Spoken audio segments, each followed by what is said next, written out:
बंदी छोड़ सतगुरु रामपाल जी परमेश्वर जी की जय हो।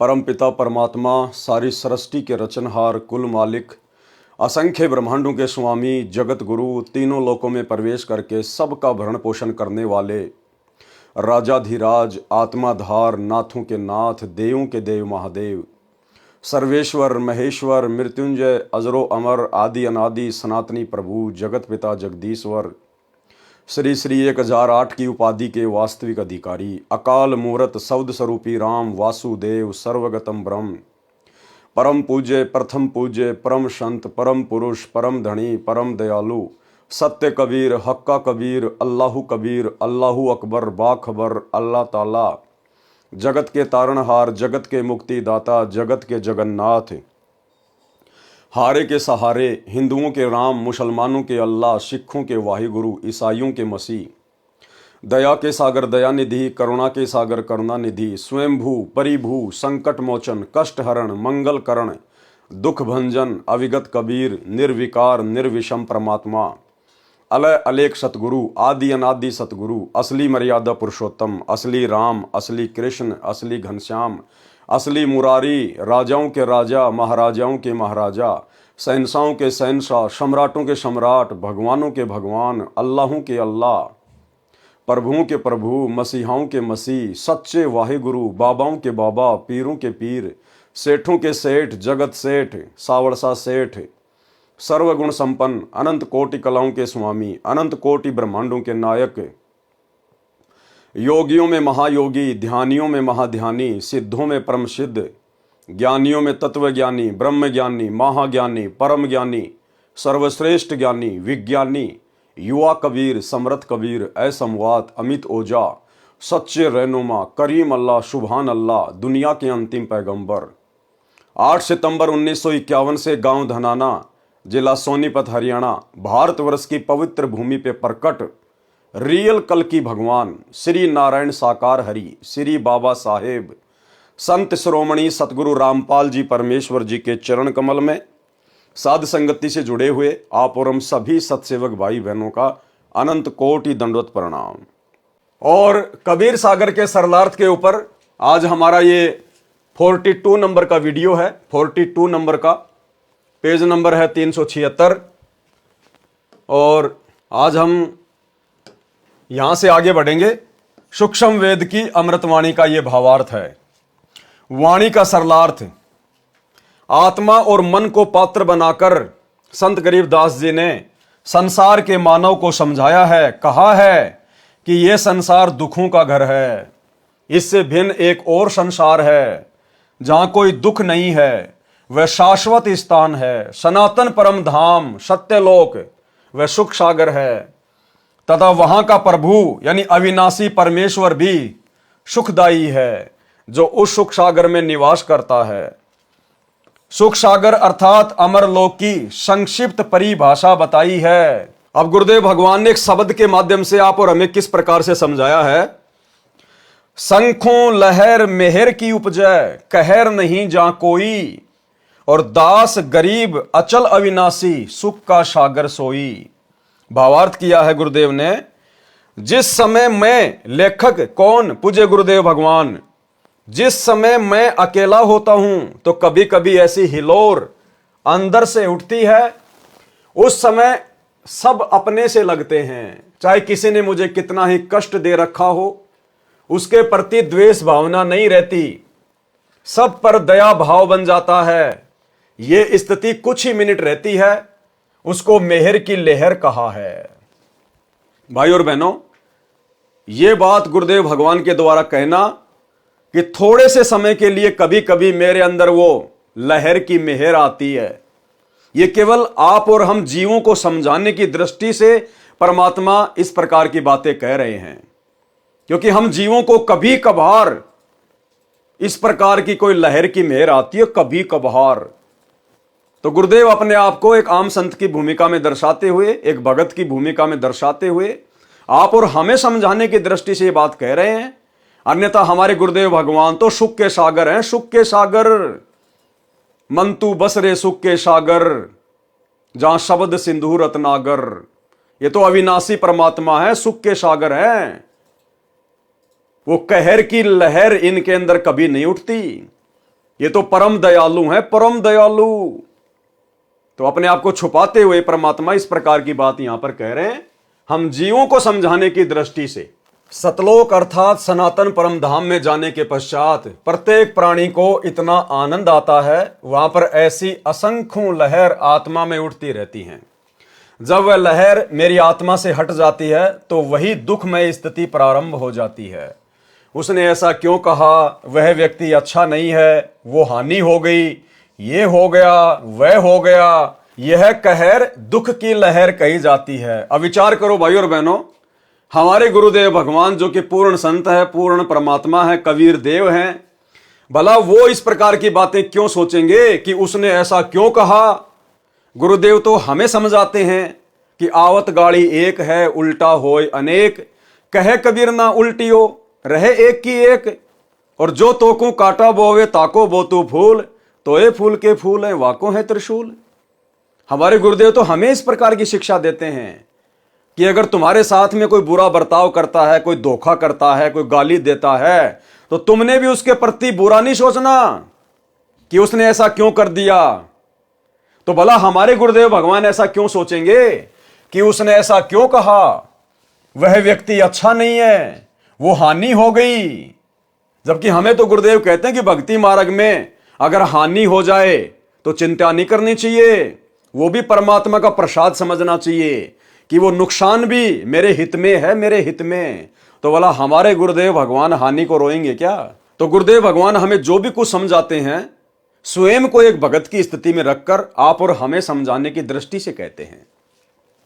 उसने ऐसा क्यों कहा, वह व्यक्ति अच्छा नहीं है, वो हानि हो गई, ये हो गया, वो हो गया, ये कहर यानी दुख की लहर कही जाती है।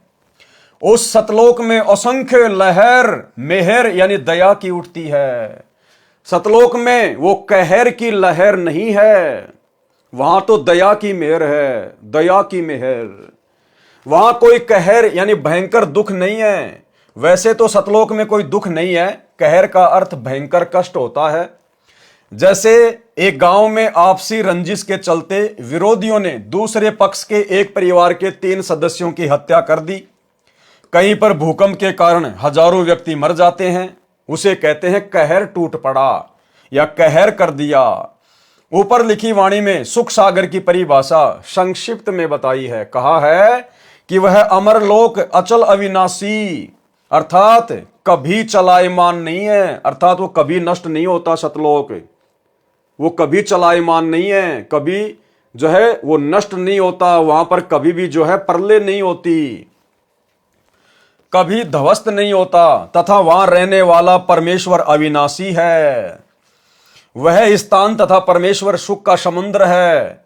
जैसे समुद्री जहाज बंदरगाह के किनारे से 100 या 200 किलोमीटर दूर चला जाता है तो जहाज के यात्रियों को जल अर्थात समुद्र के अतिरिक्त कुछ भी दिखाई नहीं देता, सब और जल ही जल नजर आता है। इसी प्रकार सतलोक यानी सत्यलोक में सुख के अतिरिक्त कुछ भी नहीं है, अर्थात वहां कोई दुख नहीं है। अब पूर्व में लिखी वाणी का सरलार्थ किया जाता है। यानी पिछले वीडियो में हमने जो शब्द परमात्मा का पढ़ा था, मन तू चल रे सुख के सागर जहां शब्द सिंधु रत्नागर। अब परमेश्वर उसकी प्रत्येक वाणी का चौपाई का यहां पर सरलार्थ करके हमें समझाएंगे कि सतलोक में किस प्रकार के सुख हैं। वहां पर दुख नाम की कोई चीज नहीं है। जो सुख यहां पर ब्रह्मा विष्णु महेश को प्राप्त नहीं है, जो मुक्ति ब्रह्मा विष्णु महेश को प्राप्त है, 4 मुक्ति काम अर्थ धर्म मोक्ष, ये सुख ये सिद्धियां सतलोक में आप और हमारी चंपी करती हैं। चंपी हम इनकी तरफ ध्यान भी नहीं देते। जो 4 मुक्तियां यहां के ब्रह्मा विष्णु महेश के पास हैं, वहां इतने सुख हैं। मन तू चल रे सुख के सागर जहां शब्द सिंधु रत्नागर। कोटि जन्म तो है भ्रमित हो गए कुछ नहीं हाथ लग्या रे। कुकर शुकर खरबैया बोरे कौआ हंस बुगारे। परमेश्वर कबीर जी ने अपनी अच्छी आत्मा संत गरीबदास जी को सूक्ष्म वेद समझाया। उसको संत गरीबदास जी गांव छुड़ानी जिला झज्जर हरियाणा प्रांत ने आत्मा तथा मन को पात्र बनाकर विश्व के मानव को काल ब्रह्म के लोक का कष्ट तथा सतलोक का सुख बताकर उस परम धाम में चलने के लिए सत्य साधना जो शास्त्रोक्त है करने की प्रेरणा की है। मन तू चल रे सुख के सागर, अर्थात हे मन तू सनातन परम धाम में चल। शब्द को अविनाशी अर्थ किया है क्योंकि शब्द नष्ट नहीं होता। इसलिए तो दास बार बार कहता है कि वो जो सार शब्द है, वो जो शब्द है वो हमारा गुरु है। हम हैं शब्द शब्द हम माही, और हमसे भिन्न और कछु नाही। इसीलिए दास कहता है हमारे गुरुदेव स्वयं कबीर परमात्मा है, और इनका जो शरीर है वो विदेह है। विदेह नूरी है, 5 तत्व का हाड़ मांस से निर्मित नहीं है, इसलिए वो कभी नष्ट नहीं होता। और यहां क्या कह रहे हैं गुरुदेव, शब्द क्या होता है? शब्द को अविनाशी अर्थ दिया है। अविनाशी क्योंकि शब्द नष्ट नहीं होता, इसलिए शब्द का अर्थ अविनाशीपन से है कि वह स्थान अमृतत्व का सिंधु अर्थात सागर है, और मोक्ष रूपी रतन का आगार अर्थात खान है। इस काल ब्रह्म के लोक में आप जी ने भक्ति भी की, परंतु शास्त्र अनुकूल साधना बताने वाले तत्वदर्शी संत न मिलने के कारण आप करोड़ों जन्मों से भटक रहे हो। करोड़ों अरबों रुपए संग्रह करने में पूरा जीवन लगा देते हो। अचानक मृत्यु हो जाती है। वह जोड़ा हुआ धन जो आपके पूर्व के संस्कारों से प्राप्त हुआ था, उसे छोड़कर संसार से चला गया। उस धन के संग्रह करने में जो पाप किए वे आप जी के साथ गए। आप जी ने उस मानव जीवन में तत्वदर्शी संत से दीक्षा लेकर शास्त्र विधि अनुसार भक्ति की साधना नहीं की, जिस कारण से आपको कुछ हाथ नहीं आया। पूर्व के पुण्यों के बदले धन ले लिया, वह धन यहीं रह गया, आपको कुछ भी नहीं मिला। आपको मिले धन संग्रह तथा भक्ति शास्त्र अनुकूल न करने के पाप, जिनके कारण आप कुकर यानी कुत्ता, खर यानी गधा, शुकर यानी सुअर, कौवा, काग पक्षी, हंस एक पक्षी जो केवल सरोवर में मोती खाता है, बुगा यानी बुगला पक्षी आदि आदि की योनियों को प्राप्त करके कष्ट उठाया। फिर अगली चौपाई का अर्थ किया गुरुदेव ने, कोटि जन्म तू राजा कीन्या मिटी न मन की आशा, और भिक्षुक होकर दर दर हांड्या मिला न निर्गुण राशा। सरलार्थ, हे मानव, आप जी ने काल ब्रह्म की कठिन से कठिन साधना की, घर त्याग कर जंगल में निवास किया, फिर भिक्षा प्राप्ति के लिए गांव व नगर में घर घर के द्वार पर हांड्या अर्थात घूमा। जंगल में साधनारत साधक निकट के गांव या शहर में जाता है। एक घर से भिक्षा पूरी नहीं मिलती तो अन्य घरों से भोजन लेकर जंगल में चला जाता है। कभी कभी तो साधक एक दिन भिक्षा मांग कर लाते हैं, उसी से 2-3 दिन निर्वाह करते हैं। रोटियों को पतले कपड़े, रुमाल जैसे कपड़े को छालना कहते हैं। छालने में लपेटकर पेड़ की टहनियों से बांध देते थे। वे रोटियां सूख जाती थी, उनको पानी में भिगोकर नरम करके खाते थे। वे प्रतिदिन भिक्षा मांगने जाने में जो समय व्यर्थ होता था, उसकी बचत करके उस समय को काल ब्रह्म की साधना में लगाते थे। भाई और बहनों, कितनी गजब की बात कह रहे हैं गुरुदेव भगवान कि जिन साधु संतों ने, ऋषि महात्माओं ने घोर तपस्या की, सतयुग में, त्रेता में, द्वापर में, जिस समय हजारों वर्षों की उम्र होती थी, लाखों वर्षों की उम्र होती थी, सिर्फ परमात्मा प्राप्ति के लिए, और वो लोग अपना समय बचाने के लिए कि हमारा जरा भी समय भक्ति के अलावा व्यतीत नहीं होना चाहिए, एक एक क्षण का सदुपयोग होना चाहिए। यदि हमने घर छोड़ा है तो परमात्मा प्राप्ति के लिए छोड़ा है। अब यदि उस समय को हम बर्बाद करेंगे, बकवादों में बर्बाद करेंगे, तो परमात्मा हमसे नाराज होगा, दुखी होगा। वो गांव में जाते थे, रोटियां मांग के लाया करते थे, और भाई और बहनों, ज्यादा से ज्यादा समय तपस्या में लगे, भक्ति में लगे, परमात्मा प्राप्ति में लगे। वो रोटियों को एक कपड़े में बांधकर पेड़ से टांग दिया करते थे, और उन रोटियों को 2-3 दिन तक जो सूख जाया करती थी को पानी में भिगो के नरम करके खाया करते थे। अब वर्तमान में भगवान ने हमें कितनी सुविधा दे दी, और खुद साक्षात वर्तमान में धरती पे परमात्मा प्रकट है। वो साधु संत महात्मा ऐसी कठिन तपस्या करके अपने आत्म कल्याण के लिए जिस भगवान की प्राप्ति करना चाहते थे, काल ब्रह्म की, उस काल ब्रह्म की छाया के भी दर्शन नहीं हुए उनको। और हम भगत भाई बहनों को घर बैठे पूर्ण परमात्मा मिल गया, अल्लाहू अकबर मिल गया, उस काल का पिता मिल गया, जिसकी भक्ति से पूर्ण मोक्ष होगा, जिसकी प्राप्ति के लिए इतनी कठिन साधना भी नहीं करनी, जंगल में भी नहीं जाना, घर परिवार भी नहीं छोड़ना, अपना काम करते करते अपने बाल बच्चों के साथ मर्यादाओं में रह के भक्ति करनी है, बढ़िया बढ़िया खाना खाना है। तो सोचिए भाई और बहनों, उन पहले वाले साधु संत ऋषि महात्माओं की तुलना में वर्तमान में संत रामपाल जी के जिन भक्तों को परमात्मा मिल चुका है संत रामपाल जी के रूप में, आज वे क्या कर रहे हैं, आज वे कहां खड़े हैं। आप लोग तो समय की नजाकत को समझ ही नहीं रहे। अपने कोऑर्डिनेटरों के कहने से, गुरुदेव के परिवार के कहने से दुनिया भर की तो तुम राजनीतिक रैलियों में धक्के खाते हो। कभी नरेंद्र मोदी की गोहाना की रैली में, कभी नरेंद्र मोदी की भोपाल की रैली में, कभी कोई पीला पर्चा निकाल दिया कि वहां से वो व्यक्ति चुनाव लड़ रहा है, हमने उसको वोट डालना है, उसका समर्थन करना है। कभी आप लोगों को कहां पर धक्के खाने के लिए बैठा दिया जाता है, कभी जाट आरक्षण में, कभी गुंडों की सीबीआई जांच में। आज आप भाई बहन जो सतलोक आश्रमों से जुड़े हुए हैं, आपका स्टैंड कहां है? अरे कहां खड़े हो तुम? कैसे परमात्मा तुमसे प्रसन्न होगा? सोचो उन आत्माओं को जिन्होंने ऐसी घोर तपस्या की परमात्मा प्राप्ति के लिए, जिनको मार्ग भी सही नहीं मिला हुआ था, अपना एक सेकंड भी फालतू में बर्बाद नहीं करते थे। और तुम सत्संग के बहाने इन आश्रमों में जाते हो, दुनिया भर की रिश्तेदारियां जोड़ते हो, दुनिया भर का जो आडंबर इन आश्रमों में गुरुदेव के परिवार ने सेट कर रखा तुम्हारे मनोरंजन के लिए, जुलाहों का कुआं, वहां जाकर सेल्फियां लेते हो। मिट्टी की गाय, मिट्टी के बैल, उनको देखते हो।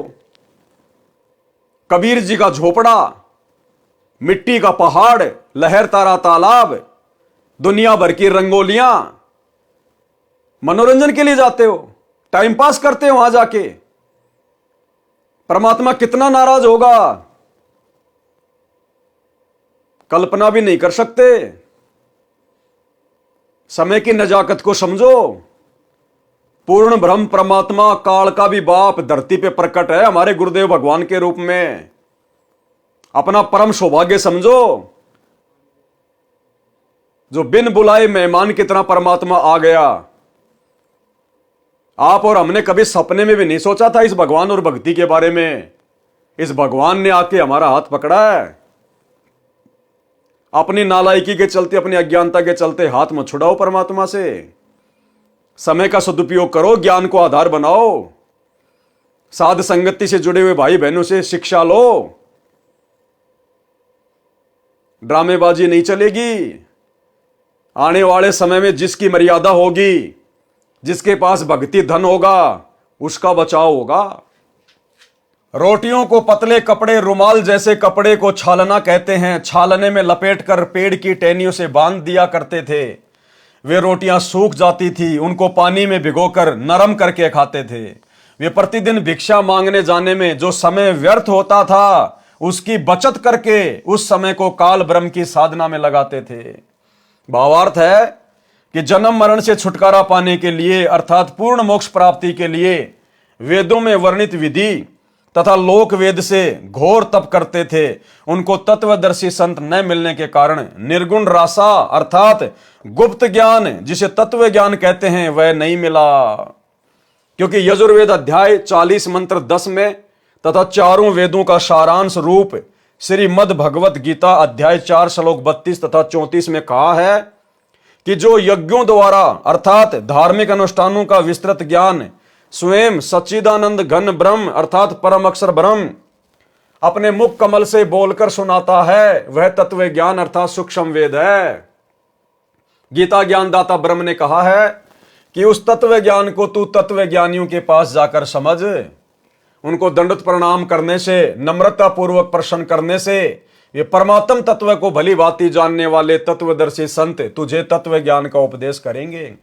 अब भाई और बहनों, ये परमात्म तत्व को भली भांति कौन जान सकता है? ना तो 21 ब्रह्मांड का स्वामी ये काल जान सकता, ना 7 संख ब्रह्मांड का स्वामी अक्षर पुरुष जान सकता। इन दोनों भगवानों को भी कंप्लीट परमात्म तत्व नहीं है, पूर्ण तत्व ज्ञान नहीं है, तो भला संत रामपाल जी के पास कैसे आ गया? इसका मतलब सतगुरु रामपाल जी जो परमात्म ज्ञान से, तत्व ज्ञान से भली भांति परिचित हैं, वे कोई 21 ब्रह्मांड के सामान्य प्राणी नहीं है आप और हमारी तरह।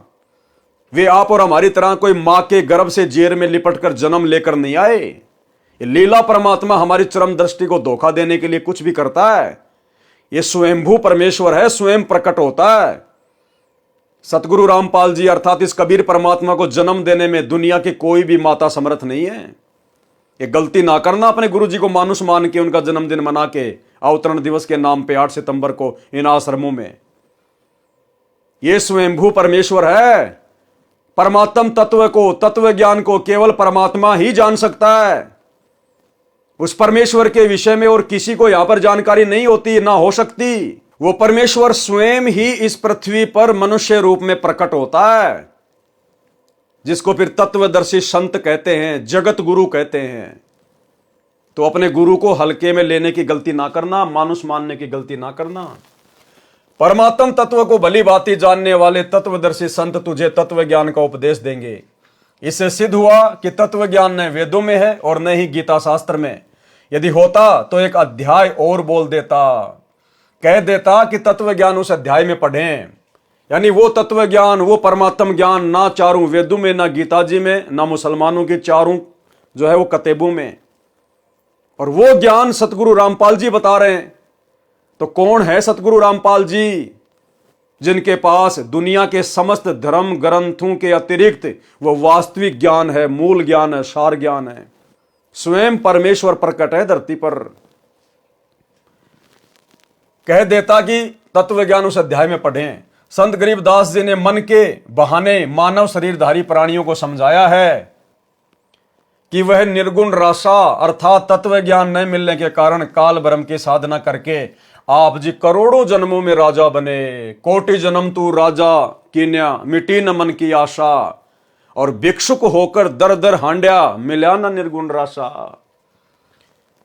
वह निर्गुण रासा अर्थात तत्व ज्ञान न मिलने के कारण काल ब्रह्म की साधना करके आप जी करोड़ों जन्मों में राजा बने, फिर भी मन की इच्छा समाप्त नहीं हुई। क्योंकि राजा सोचता है कि स्वर्ग में सुख है, यहां राज में कोई सुख चैन नहीं है, शांति नहीं है। निर्गुण रासा का भावार्थ, निर्गुण रासा किसको कहते हैं? निर्गुण का अर्थ है कि वह वस्तु तो है परंतु उसका लाभ नहीं मिल रहा। निर्गुण, जैसे आसमान में बादल तो हैं, बादलों में पानी तो है, लेकिन वो पानी निर्गुण रूप में है। हम अपनी प्यास नहीं बुझा सकते। उसके लिए तो उस पानी को जो निर्गुण रूप में बादलों में है, उसको सरगुण रूप में आना पड़ेगा, उसको बरसात के रूप में नीचे आना पड़ेगा, तब हमारी फसल में पानी लगेगा, तब हम लोग पानी पी सकते हैं। निर्गुण का मतलब है वस्तु तो है परंतु हम उसका कोई लाभ नहीं उठा सकते। बादल हैं, बादलों में पानी है, लेकिन वो निर्गुण रूप में है, हम उसका लाभ नहीं उठा सकते। ठीक इसी प्रकार परमात्मा सतलोक में निर्गुण रूप में है, लेकिन हम उसका लाभ नहीं उठा सकते। जब वही परमात्मा धरती पर सरगुण रूप में आता है, संत रूप में आता है, तब हम उनकी शरण प्राप्त करके और असंख्य लाभ उठा सकते हैं। निर्गुण रासा का भावार्थ है, निर्गुण का अर्थ है कि वह वस्तु तो है परंतु उसका लाभ नहीं मिल सकता। वृक्ष के बीज में फल तथा वृक्ष निर्गुण रूप में है, उस बीज को मिट्टी में बीजकर सिंचाई करके वह सरगुण वस्तु वृक्ष को फल प्राप्त की जाती है।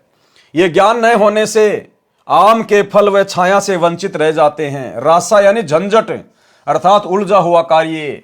सूक्ष्म वेद में परमेश्वर कबीर जी ने कहा है कि 9 मण सूत उलझिया। 9 मण में 360 किलोग्राम वजन होता है। 9 मण में कबीर 9 मण सूत उलझिया, ऋषि रहे झकमार। और सतगुरु ऐसा सुलझा दे उलझे न दूजी बार। यानी इस आध्यात्मिक ज्ञान को, परमात्मा की प्राप्ति के मार्ग को सतयुग से लेकर वर्तमान समय तक ब्रह्मा जी के वंशजों ने, नकली पंडितों ने, धर्म गुरुओं ने, आचार्य शंकराचार्यों ने, और आजकल रोजाना जो 5-10 नए नए आचार्य यूट्यूब पर पैदा हो रहे हैं, इन लोगों ने अपनी मन गढ़ंत बातों से इस आध्यात्मिक ज्ञान को नौमन सूत की तरह उलझा के रखा हुआ था। यानी जुलाहे लोग जो सूत से कपड़े वगैरह बुना करते थे, और यदि उनका थोड़ा सा सूत यदि उलझ जाया करता था, पूरा दिन लग जाता था सुलझाने में, जो कि 100 ग्राम भी नहीं होता था। और यहां तो इन्होंने 9 मण 360 किलोग्राम सूत उलझा रखा है। भला उसको कौन सुलझा सकता है परमात्मा के अलावा। लेकिन सतगुरु ऐसा सुलझा दे फिर उलझे न दूजी बार। कबीर 9 मण सूत उलझिया ऋषि रहे झकमार। ये साधु संत महात्मा सतयुग से झकमरा रहे हैं। आज तक इनको गीता जी के ज्ञान का नहीं पता, इनको वास्तविक भक्ति मंत्रों का नहीं पता, इनको एक भगवान का नहीं पता। आज तक समाज को यह नहीं बता पाए ये आचार्य शंकराचार्य, किसी भी धर्म के मुल्ला मौलवी पंडित काजी, कि एक परमात्मा कौन है जिसने सबको रचा, जिसने सबको बनाया। उस परमात्मा की प्राप्ति का मंत्र क्या है, कौन से वेद में, गीता में कहां लिखा है, आज तक नहीं बता पाए। महाराष्ट्र के शिरडी में साईं बाबा पूरी जिंदगी बीत गई, एक ही शब्द बोलता था, सबका मालिक एक। उंगली कहां करता था, ऊपर। क्या कहता था, सबका मालिक एक। पूरी जिंदगी में वो उस एक मालिक का नाम नहीं बता पाया। अरे अगर आपको इतना पता है कि सबका मालिक एक है, तो उसका नाम भी बता देता मेरे भाई। वो कैसे मिलेगा वो भी बता देता, लेकिन नहीं बता पाया उसका नाम। आज वो नाम स्वयं उस सब के मालिक ने आकर ही बताया। वो सब का मालिक कबीर देव है, वेद जिसकी चीख चीख कर महिमा गा रहे हैं। आज वो कबीर देव स्वयं धरती पर 8 सितंबर 1951 से गांव धनाना, जिला सोनीपत, हरियाणा, भारतवर्ष की पावन भूमि पर सतगुरु रामपाल जी के रूप में प्रकट है। यूट्यूब पर जाकर सत्संग सुनना शुरू कीजिए, लाभ उठा लीजिए। अन्यथा ये जन्म निकलते ही, ये मनुष्य शरीर छूटते ही गधे, कुत्ते, सुअर, चाहे कोई राजा है चाहे कोई प्रजा है। कबीर 9 मण सूत उलझिया ऋषि रहे झकमार। सतगुरु ऐसा सुलझा दे उलझे न दूजी बार। सरलार्थ, परमेश्वर कबीर जी ने कहा है कि अध्यात्म ज्ञान रूपी 9 मण सूत उलझा हुआ है। 1 किलोग्राम उलझे हुए सूत को सीधा करने में 1 दिन से भी अधिक जुलाहों का समय लग जाता था। यदि सुलझाते समय धागा टूट जाता तो कपड़े में गांठ लग जाती। गांठ गठीले कपड़े को कोई मोल नहीं लेता था। इसलिए परमेश्वर कबीर जुलाहे ने जुलाहों का सटीक उदाहरण बताकर समझाया है कि अधिक उलझे हुए सूत को कोई नहीं सुलझाता था। अध्यात्म ज्ञान उसी 9 मण उलझे हुए सूत के समान है, जिसको सतगुरु अर्थात तत्वदर्शी संत ऐसा सुलझा देगा जो पुनः नहीं उलझेगा। बिना सुलझे अध्यात्म ज्ञान के आधार से, अर्थात लोक वेद के अनुसार साधना करके स्वर्ग नरक 84 लाख प्रकार के प्राणियों के जीवन, पृथ्वी पर किसी टुकड़े का राज्य, स्वर्ग का राज्य प्राप्त किया, पुनः फिर जन्म मरण के चक्कर में गिरकर कष्ट पर कष्ट उठाया। परंतु काल ब्रह्म की वेदों में वर्णित विधि अनुसार साधना करने से वह परम शांति तथा सनातन परम धाम प्राप्त नहीं हुआ, जो गीता अध्याय 18 श्लोक 62 में कहा है। और न ही परमेश्वर का वह परम पद प्राप्त हुआ, जहां जाने के पश्चात भगत लौटकर संसार में कभी नहीं आते, जो गीता अध्याय 15 श्लोक 4 में कहा है। काल ब्रह्म की साधना से निम्न लाभ होता रहता है। क्या काल की साधना से क्या लाभ होता है? इंद्र कुबेर ईश की पदवी, ब्रह्मा वरुण धर्मराया, विष्णुनाथ के लोक में जाकर तू बहुर वापस आया, अपूठा आया। सरलार्थ, काल ब्रह्म की साधना करके साधक इंद्र का पद भी प्राप्त करता है। इंद्र स्वर्ग के राजा का पद है। इसको देवराज अर्थात देवताओं का राजा तथा सुरपति भी कहते हैं। यह सिंचाई विभाग अर्थात वर्षा मंत्रालय भी अपने अधीन रखता है। प्रश्न, इंद्र की पदवी कैसे प्राप्त होती है, यानी इंद्र का राज्य कैसे प्राप्त किया जाता है, जैसे प्रधानमंत्री का पद कैसे प्राप्त किया जाता है, क्या क्या योग्यता होनी चाहिए जिस आधार से वो प्रधानमंत्री का चुनाव लड़ सके, तो ऐसे ही देवताओं का राजा इंद्र बनने की भी एक प्रोसीजर है। क्या है उत्तर? अधिक तप करने से या 100 मण 4000 किलोग्राम गाय या भैंस के घी का प्रयोग करके धर्म यज्ञ करने से एक धर्म यज्ञ संपन्न होती है। ऐसी ऐसी 100 यज्ञ जो सफल कर लेता है। ध्यान से पढ़ना, या तो अधिक तप करने से या 100 मण यानी 4000 किलोग्राम गाय या भैंस के घी का प्रयोग करके धर्म यज्ञ करने से एक धर्म यज्ञ संपन्न होती है। ऐसी ऐसी 100 धर्म यज्ञ निर्विघ्न यानी बिना किसी बाधा के करने से इंद्र की पदवी साधक प्राप्त करता है। तप या यज्ञ के दौरान यज्ञ या तप की मर्यादा भंग हो जाती है तो नए सिरे से यज्ञ तथा तप करना पड़ता है। और यही सतगुरु रामपाल जी परमेश्वर जी की भक्ति में है। अगर इस भक्ति को सफल करना है तो जब एक छोटा सा इंद्र का पद, देवताओं का राजा, जिस पद को भोगने के बाद में इंद्र सीधा गधे की योनि में जाता है। एक हरि की भक्ति बिन राजा गधा होए और माटी लदे कुमार की घासन डालक होए। भला उस इंद्र की पदवी को प्राप्त करने की भी मर्यादा है। या तो अधिक से अधिक आपने तप करना पड़ेगा या आपने 100 यज्ञ करनी पड़ेंगी। और यदि 100 यज्ञ करते समय अगर बीच में किसी भी यज्ञ में कोई बाधा उत्पन्न हो गई, कोई मर्यादा खंडित हो गई, क्योंकि काल हर प्रकार से कोशिश करेगा, इंद्र हर प्रकार से कोशिश करता है, क्योंकि उसको पता है कि नीचे धरती पर मेरी इंद्र की पदवी प्राप्त करने योग्य कोई तप कर रहा है, कोई यज्ञ कर रहा है। ऊपर से वो अप्सराएं भेजेगा, वो अप्सराएं उसको अपने प्रेम जाल में फंसाएंगी। जैसे विश्वामित्र को फंसा लिया था, मार्कंडे ऋषि को फंसाने के लिए आई थी, या अन्य प्रकार से मर्यादा तुड़वाएगा, गुस्सा करवाएगा, कोई मारकाट करवाएगा। एक इंद्र की पदवी भी सहज में प्राप्त नहीं होने देता ये काल। और भाई और बहनों, हम तो सतलोक प्राप्ति की भक्ति कर रहे हैं। मर्यादाओं का किस कदर ध्यान रखना होगा, किस कदर काल कोशिश करेगा। और आप तो काल की गोद में बैठ के भक्ति कर रहे हो और अपने आप को सुरक्षित महसूस कर रहे हो। आप तो काल के द्वारा कुप्रेरणा करके संत रामपाल जी के परिवार के माध्यम से भक्तों की मर्यादा तुड़वाने के लिए जो जगह जगह सतलोक आश्रम बनवा दिए गए हैं, आप तो उन काल एजेंटों की गोद में बैठ के अपनी भक्ति सफल करने की सोच रहे हो। और आए दिन तुम्हारी मर्यादा तुड़वाई जा रही है। आपके दान धर्म का 1 करोड़ रुपया जाट भवन बनवाने में दिया जा रहा है। मर्यादा सुरक्षित रहे कहां गई तुम्हारी? राजनीति तुमसे करवा दी गई, स्टेडियम तुम्हारे पैसों से बनवा दिया गया, हॉस्पिटल का काम तुम्हारे पैसों से चल रहा है, आश्रमों में रक्तदान, दे दान, दुनिया भर की ड्रामेबाजी, गुंडों की सीबीआई जांच, 5-5 लाख रुपए राजपूत करणी सेना को देना।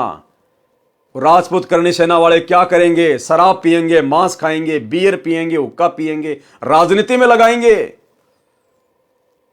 हरियाणा के जाट आरक्षण में करोड़ों रुपया चंदे के रूप में तुम भक्तों का दे दिया गया। क्या करेंगे वो जाट? राजनीति में लगाएंगे, हुक्का पिएंगे, शराब पिएंगे। तुम्हारी मर्यादा है कहां सुरक्षित है? तुम्हें होश ही नहीं है तुम क्या कर रहे हो। और बात कर रहे हो तुम सतलोक जाने की। तुम तो इंद्र की पदवी भी प्राप्त करने के योग्य भक्ति नहीं कर रहे। तुम सतलोक आश्रम वालों की मर्यादा तो वर्तमान में इंद्र की पदवी प्राप्त करने योग्य जितनी भी नहीं है, और तुम ठेका लेके बैठे हो सतलोक जाने का। सतलोक के लिए तो सिर काट के चढ़ाना पड़ेगा अपने गुरुजी के चरणों में। सिर काटने का मतलब तन मन शीस ईस अपने पे जो पहलम चोट चढ़ावे, जब कोई राम भगत गति पावे। और अपना तन मन धन और शीश अपने गुरुदेव को सौंपने का मतलब है गुरुदेव की मर्यादाओं से 1 इंची भी बाहर ना निकलना, चाहे पूरा संसार बैरी क्यों ना हो जाए। भाई घर छूटो चाहे जग रूठो, चाहे रूठो ये संसारा हो। अरे कौन सुनेगा फिर मेरी काल लोक में जब गुरु रूठ गया मेरा हो। जबकि तुम लोगों ने तो वर्तमान में हिसार जेल में बैठे हुए अपने गुरु को खून के आंसू रुला डाले, खून के आंसू। हिसार जेल से आने वाली ऑडियो में रोजाना गुरु दुखी होकर तुम लोगों को डांटता है, धिक्कारता है कि अच्छे इंसान तो जगत वाले भी ऐसा नहीं करते जो तुम भगत कर रहे हो। कोऑर्डिनेटर बन गए तो तुम कोई खुदा बन गए क्या? अपनी माता बहनों के साथ में, गुरु बहनों के साथ में गंदी गंदी हरकतें करते हो। आए दिन तुम्हारा गुरु तुम्हें डांटता रहता है। कहां बैठे हो भाई साहब? तुम तो इंद्र के लोक में जाने के योग्य भी भक्ति नहीं कर पा रहे। क्या कह रहे हैं परमात्मा? ऐसी ऐसी 100 धर्म यज्ञ निर्विघ्न, निर्विघ्न यानी कोई किसी प्रकार की बाधा ना कर सके। ऐसी ऐसी 100 धर्म यज्ञ निर्विघ्न करने से इंद्र की पदवी साधक प्राप्त करता है। तप या यज्ञ के दौरान यज्ञ या तप की मर्यादा भंग हो जाती है तो नए सिरे से यज्ञ तथा तप करना पड़ता है। भाई दूसरा जन्म लेना पड़ेगा, नए सिरे से भक्ति शुरू करनी पड़ेगी। अब तुम लोग अपनी मर्यादाओं को इतना फाड़ चुके हो कि गुरुदेव भगवान के द्वारा टाके भी नहीं लगाए जा सकते। अर्थात तुम नाम भी इतनी बार शुद्ध करवा चुके हो कि अब तो शुद्धिकरण का ऑप्शन भी समाप्त हो चुका है। अब तो नए सिरे से जन्म लेना पड़ेगा, नए सिरे से जन्म। और भाई अगले जन्म में क्या होगा फिर वो तो अगला जन्म ही बताएगा। जब इस जन्म में तुम कोई तीर नहीं मार सके, अगले जन्म में भला क्या तुम तोप चलाओगे? सफल होने पर ही इंद्र की पदवी प्राप्त होती है। इस प्रकार इंद्र की पदवी प्राप्त होती है। प्रश्न: इंद्र का शासन काल कितना है? मृत्यु उपरांत इंद्र के पद को छोड़कर प्राणी किस योनि को प्राप्त करता है? उत्तर: इंद्र स्वर्ग के राजा के पद पर 72 चौकड़ी अर्थात 72 चतुर्युग तक बना रहता है। 72 चतुर्युग तक इंद्र का शासन काल होता है। 72 चतुर्युग क्या है? एक चतुर्युग होता है सतयुग, त्रेता, द्वापर, कलयुग। इन चारों युगों को मिलाकर एक चतुर्युग कहा जाता है। और एक चतुर्युग की आयु होती है 43,20,000 वर्ष। यानी सतयुग की शुरुआत से लेकर कलयुग के अंत तक चारों युगों का एक चतुर्युग का जो समय होता है वो होता है 43,20,000 वर्ष। ऐसे ऐसे 72 चतुर्युग तक इंद्र शासन करता है, शासन। और जब उसका शासनकाल पूरा हो जाता है या बीच में कोई दूसरा व्यक्ति इंद्र की गद्दी प्राप्त करने योग्य कोई तप कर लेता है, कोई यज्ञ कर लेता है, तो उस इंद्र को बीच में भी हटा दिया जाता है। इतने समय तक वो शासन करता है। इंद्र स्वर्ग के राजा के पद पर 72 चौकड़ी अर्थात 72 चतुर्युग तक बना रहता है। एक चतुर्युग में सतयुग, त्रेता, द्वापर तथा कलयुग का समय होता है, जो 17,28,000 यानी सतयुग का जो समय होता है वो होता है 17,28,000 का। 12,96,000 वर्ष का समय होता है त्रेता युग का और 8,64,000 वर्ष का समय होता है द्वापर युग का और 4,32,000 वर्ष का समय होता है कलयुग का। क्रमशः सतयुग, त्रेता, द्वापर, कलयुग का समय अर्थात 43,20,000 वर्ष का समय एक चतुर्युग में होता है। ऐसे ऐसे बने 72 चतुर्युग तक वह साधक इंद्र के पद पर स्वर्ग के राजा का सुख भोगता है। एक कल्प अर्थात ब्रह्मा जी के एक दिन में जो 1008 चतुर्युग का होता है। अब ब्रह्मा जी का तो एक दिन ही 1008 चतुर्युग का होता है। 14 जीव इंद्र के पद पर रहकर अपना किया पुण्य कर्म भोगते हैं। यानी ब्रह्मा जी के एक दिन में 14 इंद्र अपना शासनकाल पूरा करके मर जाते हैं।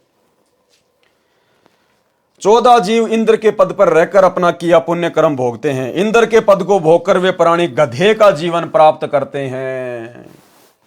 इंद्र की, देवताओं के राजा की, जिसकी पूजा की जाती है, जिसकी महिमा की जाती है, सुरपति, वो जब अपना शासनकाल पूरा कर लेता है तो सीधा गधे की योनि में आता है धरती पर। कुम्हार के नीचे, फिर असहनीय कष्ट भोगता है। जितना सुख प्राप्त किया उससे कहीं ज्यादा फिर दुख भोगेगा यहां पर। इसलिए परमात्मा कहते हैं इंद्र का राज कागदा बिष्टा, कि भक्तों के लिए, जिनको तत्वदर्शी संत मिल गया, जिनको शतलोक का ज्ञान मिल गया, उन भक्तों के लिए तो इंद्र का राज्य भी ऐसा होना चाहिए जैसे कौवे की बीट थूक कर चलना चाहिए, नहीं चाहिए। कथा मार्कंडे ऋषि तथा अप्सरा का संवाद।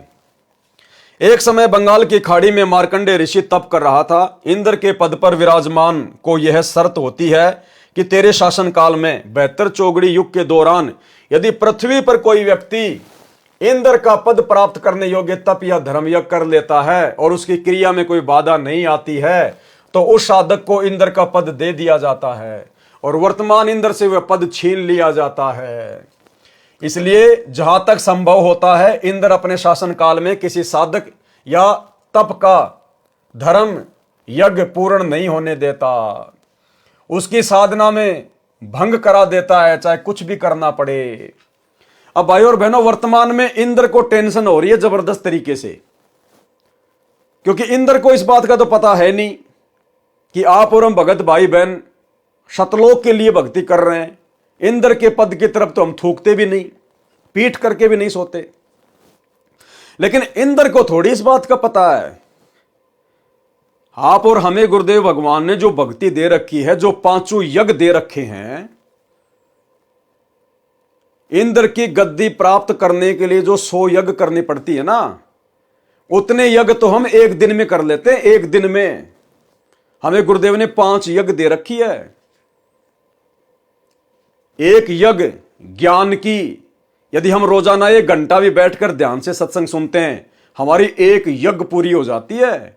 आप और हम मात्र 1 घंटे अगर ध्यान से बैठकर सत्संग सुनते हैं, मर्यादा में रहकर, हमारी एक यज्ञ पूर्ण हो जाती है। दूसरी यज्ञ ध्यान की, यानी सत्संग को ध्यान से सुनना, मंत्रों को ध्यान से करना, आरती को मन लगा के करना, ध्यान से करना, वो होती है ध्यान यज्ञ। अपनी मर्यादाओं का ध्यान रखना, ध्यान यज्ञ, वो हमारा दूसरा यज्ञ हो गया। तीसरी यज्ञ हवन की। हम अपने घर पर प्रतिदिन गाय या भैंस के देसी घी से खड़ी बत्ती वाला दीपक जलाते हैं। रोजाना हमारा एक हवन यज्ञ बन रहा है। चौथी यज्ञ है दंडवत करना, प्रणाम यज्ञ। हम अपने गुरुदेव को दिन में कितनी बार दंडवत करते हैं? हर बार हमें एक यज्ञ का लाभ मिलता है। लेकिन मिलेगा किसको? हर किसी को नहीं मिलेगा कि नाम ले लिया, गुरु जी को दंडवत कर रहे हैं, यज्ञ हो गई। नहीं, आपको बार बार समझाया जाता है कि दंडवत यज्ञ का लाभ कैसे मिलेगा। जिस समय आप अपने गुरु को ही अपना इष्ट मानकर और शरीर के 8 अंगों सहित दंडवत प्रणाम करोगे। नित्य नियम में पढ़ते हो ना रोजाना, अष्ट अंग से दंडवत प्रणामा, संध्या प्रात करे निष्कामा। ये 8 अंग कौन कौन से हैं जो पृथ्वी से स्पर्श होना चाहिए? उसके बाद गुरु को ही अपना इष्ट मानना है। आपके गुरु के अलावा यदि आपके घर में किसी और की फोटो मिल गई, गरीबदास जी की, दादा गुरु जी की, पंडित चिदानंद जी की, दाढ़ी मूछ वाले नकली कबीर की, तो आपकी दंडवत, आपका हवन यज्ञ, आपका ज्ञान यज्ञ, आपका ध्यान यज्ञ कभी कंप्लीट नहीं हो सकता। आपने यदि अपने गुरु के रहते सहते अगर जून के महीने में दाढ़ी मूछ वाले नकली कबीर का कबीर प्रगट दिवस मना लिया, किसी आश्रम में जाके मना लिया, आपका कोई भी यज्ञ, 5 यज्ञ में कोई भी यज्ञ आपका सफल नहीं हो सकता। इसकी कंप्लीट जानकारी साथ संगति के वीडियो देखते रहिए, आपको मिल जाएगी। अनेकों बार वीडियो बनाकर आप लोगों को समझाया गया है। तो इस प्रकार के यज्ञ आप और हम भाई बहन रोज कर रहे हैं, रोज।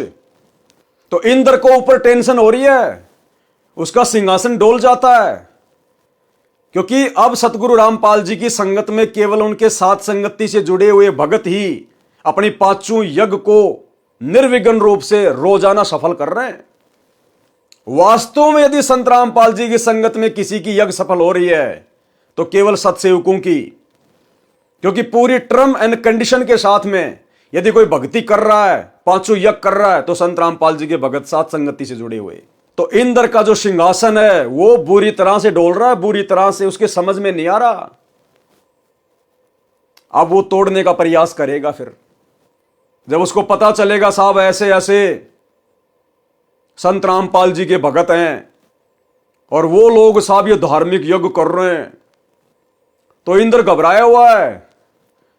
अब घबराया हुआ इंद्र क्या करेगा? मर्यादा तोड़वाएगा। किनकी? जिनके ऊपर गुरु का पूरा आशीर्वाद नहीं है। गुरु का पूरा आशीर्वाद किनके ऊपर नहीं होगा? जो गुरु को अपना इष्ट नहीं मानते, जो गुरु की मर्यादाओं में नहीं रहते, गंदी राजनीति भी करते रहते हैं, राजनेताओं की रैलियों में धक्के खाते रहते हैं, कोई पीला पर्चा निकाल दे वैसा ही कर लेते हैं, समय पे आरती नहीं करते, मोबाइल में लगा के बाथरूम में भाग जाते हैं। पांचों यज्ञ जिनके सफल नहीं हो रही, तो अब वो क्या करेगा? सत्सेवकों पे तो उसका जोर चलेगा नहीं, क्योंकि सत्सेवकों को तो परमात्मा ने अपनी गोद में बैठा रखा है, रक्षा कवच बना रखा है। अब वो क्या करेगा? इन आश्रमों में, आश्रमों से जुड़े हुए भक्तों को, इनके ऊपर नजर जाएगी। और काल ने क्या किया? सबकी मर्यादा तोड़वा दी। इंद्र ने देखा रे ये तो मूर्खों का टोल है, मूर्खों का टोल। इनका गुरु तो ज्ञान देके चला गया जेल में, और ये तो ना अपने गुरु की एक मानते ना कुछ और। ये तो लातों के भूत हैं, भेड़ चाल में चलते हैं। जैसे जानवर को डंडे से हांका जाता है, ऐसे ही इनको कोऑर्डिनेटरों के द्वारा हांका जा रहा है, गुरुदेव के परिवार के द्वारा हांका जा रहा है। तो काल ने देखा कि इनकी मर्यादा तोड़वाना तो बड़ा आसान है, क्योंकि ये तो अंध भगत हैं। ये अपने गुरुदेव के ज्ञान का तो इस्तेमाल करते ही नहीं, अपना बुद्धि विवेक तो लगाते नहीं। तो काल ने पकड़ा उन लोगों को जिन लोगों के ऊपर संगत अंधविश्वास करती है। तो काल ने पकड़ा गुरुदेव के दोनों लड़कों को, गुरुदेव की दोनों लड़कियों को, इन कोऑर्डिनेटरों को, आश्रम संचालकों को, कि संगत तो इनके ऊपर अंधा विश्वास करती है, इनको अपने गुरु के ज्ञानवान से कोई लेना देना नहीं है।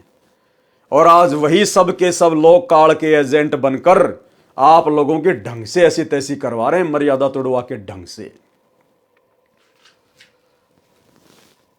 उसकी साधना भंग करा देता है, चाहे कुछ भी करना पड़े।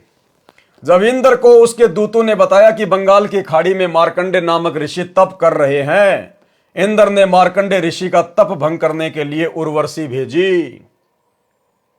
सर्व श्रृंगार करके देवपरी मार्कंडे ऋषि के सामने नाचने गाने लगी। उर्वशी ने अपनी सिद्धि से उस स्थान पर बसंत ऋतु जैसा वातावरण बना दिया। मार्कंडे ऋषि ने कोई उत्सुकता नहीं दिखाई। उर्वशी ने कमर का नाड़ा तोड़ दिया, निर्वस्त्र हो गई, नगन नंगी हो गई, निर्वस्त्र हो गई। तब मार्कंडे ऋषि बोले, हे बेटी, हे बहन, हे माई, आप ये क्या कर रही हो? आप यहां गहरे जंगल में अकेली किस लिए आई हो? अब सोचिए भाई और बहना, कहां मार्कंडे ऋषि, कहां हम?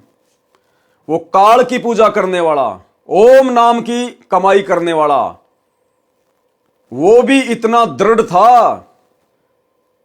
इंद्र की पत्नी आ गई जो कि सबसे सुंदर है, और अपनी कमर का नाड़ा तक तोड़ दिया, नंगी होके खड़ी हो गई सामने।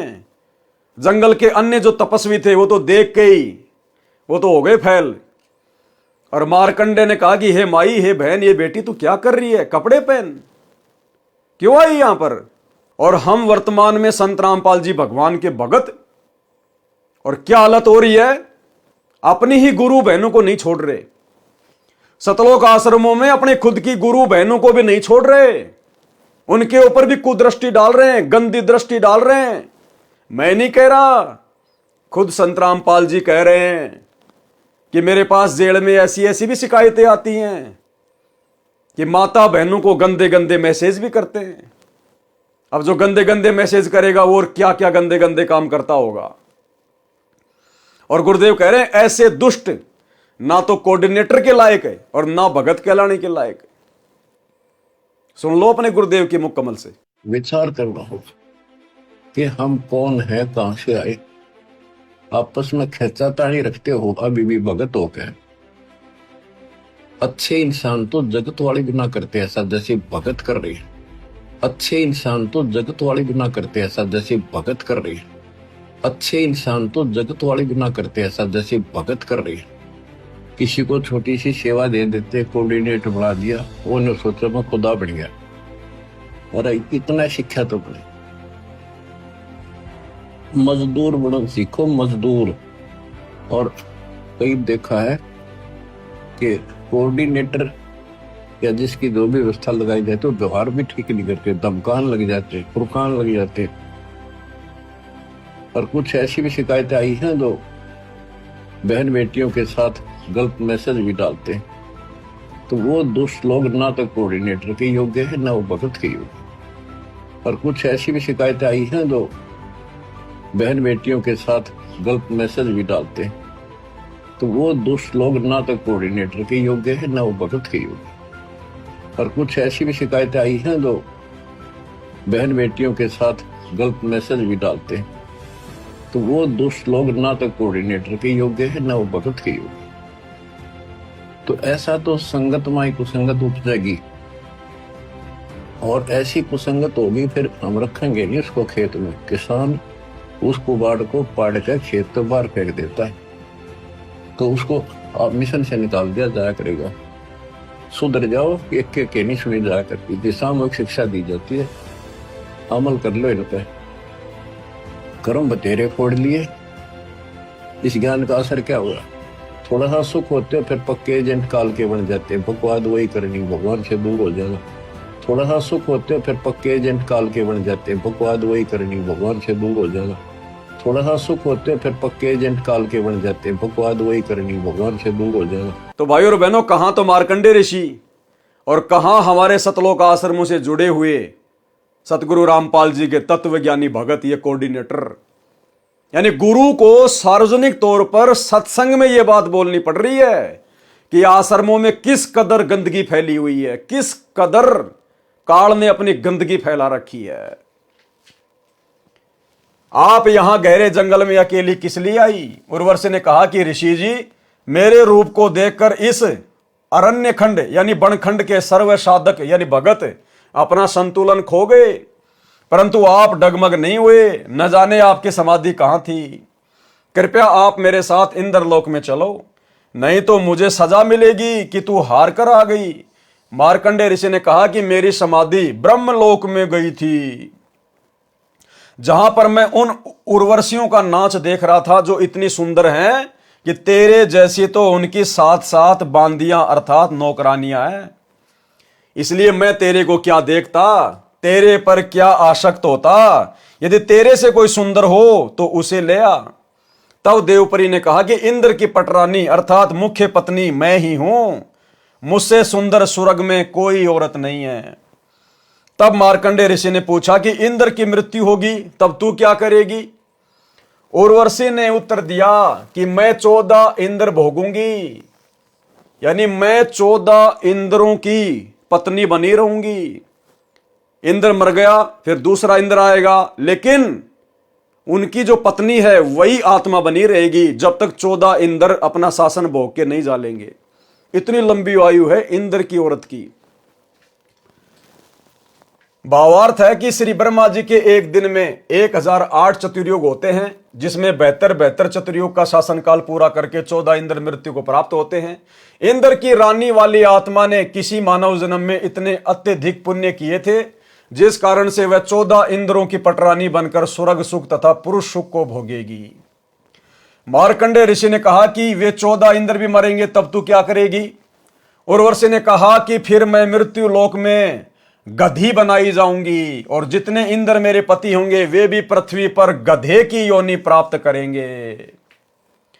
मार्कंडेय ऋषि बोले कि फिर मुझे ऐसे लोक में क्यों ले जा रही थी जिसका राजा गधा बनेगा और रानी गधी की योनि प्राप्त करेगी? उर्वशी बोली कि अपनी इज्जत रखने के लिए, नहीं तो वे कहेंगे कि तू हार कर आ गई। मार्कंडेय ऋषि ने कहा कि गधियों की कैसी इज्जत है, तू वर्तमान में भी गधी है, क्योंकि तू 14 खत्म करेगी और मृत्यु उपरांत तू स्वयं स्वीकार कर रही है कि मैं गधी बनूंगी। मार्कंडेय पुराण में साफ साफ लिखा हुआ, साफ साफ। विधान अनुसार अपना इंद्र का राज्य मार्कंडेय ऋषि को देने के लिए वहीं पर इंद्र आ गया। अब इंद्र ने देखा भाई मार्कंडेय ऋषि तो सफल हो गया, तेरी जो इंद्राणी है वो तो हार गई, अब उसको राज्य देना पड़ेगा। तो इंद्र स्वयं चलकर आ गया वहां पर और कहा कि ऋषि जी हम हारे और आप जीते, आप इंद्र की पदवी स्वीकार करें। मार्कंडेय ऋषि बोले अरे अरे इंद्र की पदवी मेरे किसी काम की नहीं, मेरे लिए तो काग यानी कौवे की बीट के समान है। मार्कंडेय ऋषि ने इंद्र से फिर कहा कि तू मेरे बताए अनुसार साधना कर, तेरे को ब्रह्मलोक ले चलूंगा, इस इंद्र के राज्य को छोड़ दे। इंद्र ने कहा कि हे ऋषि जी अब तो मुझे मौज मस्ती करने दो, फिर कभी देखूंगा। और यही सतगुरु रामपाल जी के परिवार ने, उनके बेटा बेटियों ने, इन स्टेट कोऑर्डिनेटर ने सोच रखा है कि अभी तो मौज करने दो, संगत थूक रही है, ज्योति पाठ और दान के नाम पे थूक रही है, अभी तो हमें चाटने में आनंद आ रहा है, अभी तो हमें ऐश करने दो, मौज मस्ती करने दो, राजनीति करने दो, समाज वालों से भाईचारा निभाने दो। संगत थूक रही है, हम चाट रहे हैं, आनंद आ रहा है। पाठक जनों विचार करो, इंद्र को पता है कि मृत्यु के उपरांत गधे का जीवन मिलेगा, फिर भी उस क्षणिक सुख को त्यागना नहीं चाहता। कहा कि फिर कभी देखूंगा। फिर कब देखेगा? गधा बनने के पश्चात तो कुमार देखेगा कितना वजन गधे की कमर पर रखना है, कहां से डंडा मारना है। ठीक इसी प्रकार इस पृथ्वी पर कोई छोटे से टुकड़े का प्रधानमंत्री, मंत्री, मुख्यमंत्री या राज्य में मंत्री बना है या किसी पद पर सरकारी अधिकारी या कर्मचारी बना है या धनी है, उसको कहा जाता है कि आप भक्ति करो नहीं तो गधे बनोगे। वे या तो नाराज हो जाते हैं कि क्यों बनेंगे गधे, फिर से मत कहना। कुछ सभ्य होते हैं, वे कहते हैं कि किसने देखा है गधे बनते हैं। फिर उसको बताया जाता है कि सब संत तथा ग्रंथ बताते हैं, तो अधिकतर कहते हैं कि देखा जाएगा। उनसे निवेदन है कि मृत्यु के पश्चात गधा बनने के बाद आप क्या देखोगे? फिर तो कुमार देखेगा कि आप जी के साथ कैसा बर्ताव करना है। देखना है तो वर्तमान में देख। ठीक इसी प्रकार हम साथ संगति से जुड़े हुए भाई बहनों का, सतलोक आश्रमों से जुड़े हुए हमारे गुरु भाई बहनों से प्रार्थना है, विनती है, समय रहते आंखें खोल लो। तुम्हारी आंखों के सामने जो दुष्ट कर्म, जो घटिया कर्म, मर्यादा विरुद्ध कर्म, गुरुदेव के सत्संगों के विरुद्ध मनमाना आचरण इन सतलोक आश्रमों में तुमसे करवाया जा रहा है, गुरुदेव का परिवार कर रहा है तुम्हारे दान धर्म पर। समय रहते सुधर जाओ, आंखें खोल लो, साथ संगति से जुड़ जाओ, अन्यथा बाद में फिर भाई कुमार देखेगा, कुमार। देखना है तो वर्तमान में देख, बुराई छोड़कर शास्त्र अनुकूल साधना करो, जो वर्तमान में विश्व में केवल मेरे पास, लेखक रामपाल दास के पास है। आओ ग्रहण करो और अपने जीव का कल्याण कराओ। ऊपर लिखी वाणी नंबर 3 में बताया है कि इंद्र, कुबेर तथा ईश की पदवी प्राप्त करने वाले तथा ब्रह्मा जी का पद, वरुण, धर्मराय का पद प्राप्त करके तथा विष्णु जी के लोक को प्राप्त, देव पद प्राप्त भी वापस जन्म मरण के चक्कर में रहता है। इंद्र, कुबेर, ईश की पदवी, ब्रह्मा, वरुण, धर्मराया और विष्णु लोक के पुर को जाकर तू फिर भी वापस आया।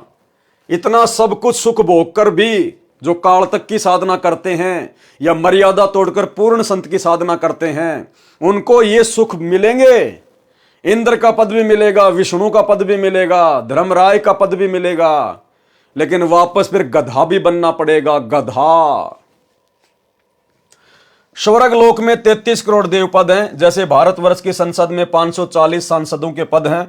व्यक्ति बदलते रहते हैं, उन्हीं सांसदों में से प्रधानमंत्री तथा अन्य केंद्रीय मंत्री आदि बनते हैं।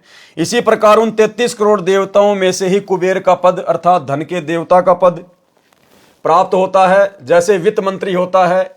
ईश की पदवी का अर्थ है प्रभु पद, जो कुल 3 माने गए हैं, श्री ब्रह्मा जी, श्री विष्णु जी तथा श्री शिव जी।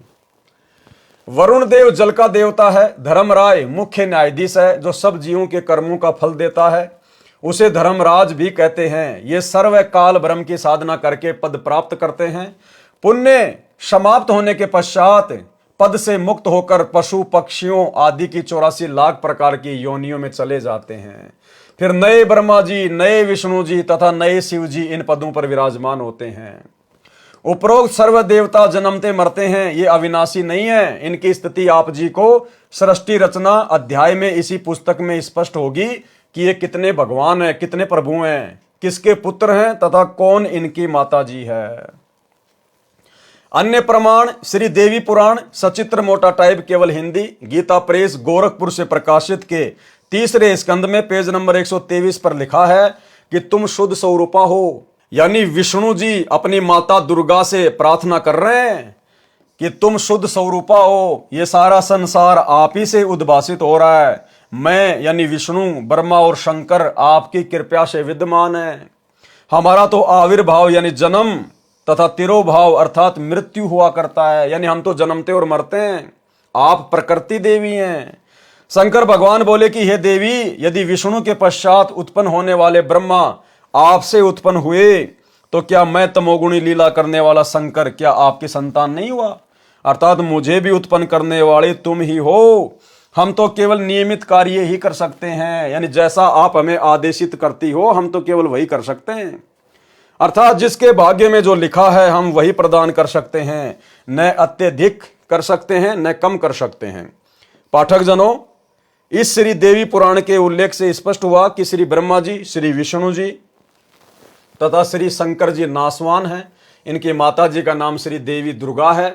अधिक जानकारी आप सृष्टि रचना अध्याय से ग्रहण करेंगे जो इसी पुस्तक में लिखी है। ये प्रधान देवता हैं, अन्य इनके निम्न स्तर के देव हैं। ये सर्व जन्मते मरते हैं। अविनाशी राम यानी अविनाशी परमात्मा ये नहीं है। श्रीमद् भगवद गीता अध्याय 10 श्लोक 2 में लिखा है कि गीता ज्ञानदाता काल ब्रह्म ने कहा है कि मेरी उत्पत्ति को न तो देवता जानते हैं न ही महर्षि जन जानते, क्योंकि इन सब का आदि कारण मैं ही हूं, अर्थात ये सर्व मेरे से उत्पन्न है। गीता अध्याय 14 श्लोक 3 में गीता ज्ञानदाता ने कहा कि हे अर्जुन, मेरी प्रकृति अर्थात दुर्गा तो गर्भ धारण करती है, मैं उसके गर्भ में बीज स्थापित करता हूं, यानी पति पत्नी व्यवहार करता हूं, जिससे सर्व प्राणियों की उत्पत्ति होती है। गीता अध्याय 14 श्लोक 4 में गीता ज्ञानदाता ने कहा कि हे अर्जुन, नाना प्रकार की सब योनियों में जितने शरीरधारी मूर्तियां उत्पन्न होती हैं, प्रकृति यानी दुर्गा तो उन सबकी गर्भ धारण करने वाली माता है। अहम ब्रह्म यानी मैं ब्रह्म यानी काल बीज स्थापित करने वाला पिता हूं। गीता अध्याय 14 श्लोक 5 गीता ज्ञानदाता ने स्पष्ट किया है कि हे अर्जुन, सत्व गुण श्री विष्णु जी, रजगुण श्री ब्रह्मा जी तथा तमगुण श्री शिव जी, ये प्रकृति अर्थात दुर्गा देवी से उत्पन्न तीनों देवता अर्थात तीनों गुण अविनाशी जीव आत्मा को कर्मों के अनुसार शरीर में बांधते हैं। उपरोक्त परमाणु से स्पष्ट हुआ कि उपरोक्त देवता नाशवान है तथा काल ब्रह्म के पुत्र हैं। प्रसंग चल रहा है कि वाणी संख्या 3 का सरलार्थ इंद्र कुबेर ईश अर्थात ब्रह्मा विष्णु शिव तक को प्राप्त करके तथा वरुण धर्मराय की पदवी तथा श्री विष्णुनाथ के लोक को प्राप्त करके भी जन्म मरण के चक्कर में रहते हैं। मार्कंडेय ऋषि जी ब्रह्म साधना कर रहे थे, यानी काल की साधना कर रहे थे, उसी को सर्वोत्तम मान रहे थे, इसलिए इंद्र को कह रहे थे कि आजा तेरे को ब्रह्म साधना का ज्ञान कराऊं। ब्रह्मलोक की तुलना में स्वर्ग का राज्य लापसी यानी बिना देसी घी से बना भोजन जो हलवे जैसा दिखाई देता है की तुलना के जैसे कव्वे की भीट है। पाठक जनों, सत्य लोक को हलवा जानो। आप जी ने ब्रह्म साधना करने वाले श्री चुनक ऋषि, श्री दुर्वासा ऋषि तथा कपिल मुनि की दशा जान ली। उनकी साधना को गीता ज्ञानदाता ने गीता अध्याय 7 श्लोक 18 में अनुत्तम अर्थात घटिया बताया है। उसी श्रेणी की साधना मार्कंडेय ऋषि जी की थी, जिसको अति उत्तम मानकर कर रहे थे तथा इंद्र को भी राय दे रहे थे कि ब्रह्म साधना कर ले। सूक्ष्म वेद में कहा है कि औरों पंथ बताओ ही और आपने जाने रा। दूसरों को तो रास्ता बता रहा है और खुद को ज्ञानी नहीं है। भावार्थ, अन्य को मार्गदर्शन करते हैं, स्वयं भक्ति मार्ग का ज्ञान नहीं। श्रीमद् भगवद गीता अध्याय 4 श्लोक 25 से 29 तक यही बताया है कि जो साधक जैसी भी साधना करता है उसे उत्तम मानकर कर रहा होता है। सर्व साधक अपनी अपनी भक्ति को पापनाशक जानते हैं। गीता अध्याय 4 श्लोक 32 में स्पष्ट किया है कि यज्ञों अर्थात धार्मिक अनुष्ठानों का ज्ञान स्वयं सच्चिदानंद घन ब्रह्म ने अपने मुख कमल से बोली वाणी में विस्तार के साथ कहा है। वह तत्व ज्ञान है जिसे जानकर साधक सर्व पापों से मुक्त हो जाते हैं। गीता अध्याय 4 श्लोक 34 में स्पष्ट किया है कि उस तत्व ज्ञान को तत्वदर्शी संत जानते हैं।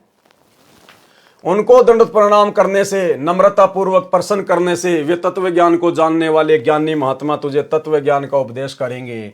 और भाई वो तत्वदर्शी संत, वो ज्ञानी महात्मा वर्तमान में धरती पर सतगुरु रामपाल जी के रूप में प्रकट है।